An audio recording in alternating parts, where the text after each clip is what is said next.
বন্ধুরা, আজকে আমি কি রান্না করছি, কড়াইতে সরষের তেল দিয়েছি, আদা কাঁচা লঙ্কা আর একটুখানি লবণ দিয়েছি, দিয়ে এর মধ্যে পেঁয়াজ কুচি দিলাম।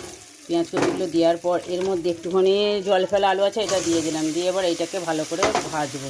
এই দেখো, এটাকে ভালো করে নেড়ে নিয়েছি। এবার এর মধ্যে দেবো একটু টমেটো কুচিটা দিয়ে একটু নেড়ে নেবো। এবার এর মধ্যে দেখো সিদ্ধ করে জল ফেলা ব্রোকলি আছে, ব্রোকলিটা দিয়ে দেবো। ব্রোকলিটা দিয়েও ভাজবো। ব্রোকলিটা দিয়ে হালকা করে নাড়াচাড়া করে নেবো।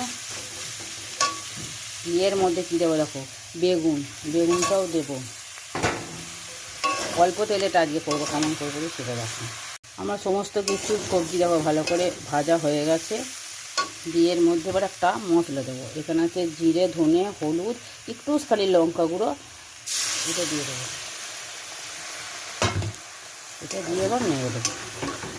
মশলা জল দিয়ে তরকারিটা ফুটতে আরম্ভ গেছে। এর মধ্যে এবার কী দেবো দেখো, সামান্য একটুখানি চিনি দেবো। যে চিনি খাবে দেবে, যে খাবে না দেবে না। তার মধ্যে দেবো একটুখানি মোরলা মাছ ভাজা। এবার এটাকে ভালো করে নেড়ে দেবো। নেড়ে দিয়ে একটুখানি এটাকে ঢেকে দিতে হবে। এটা ঝাল করবো, এটা একটু ঢাকা দিয়ে দেবো। আমি সরষে বাটা দিই না, তো এটা 5 মিনিট মতো হবে। দেখো আমার ঝালটা হয়ে গেছে। এবার খুলে দিলাম। এই দেখো,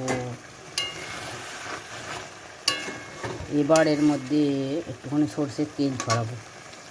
এই দেখো, 1 কড়া মতো সরষের তেল ছড়িয়ে দিলাম। দিয়ে এটাকে একটুখানি নেড়ে দিলাম।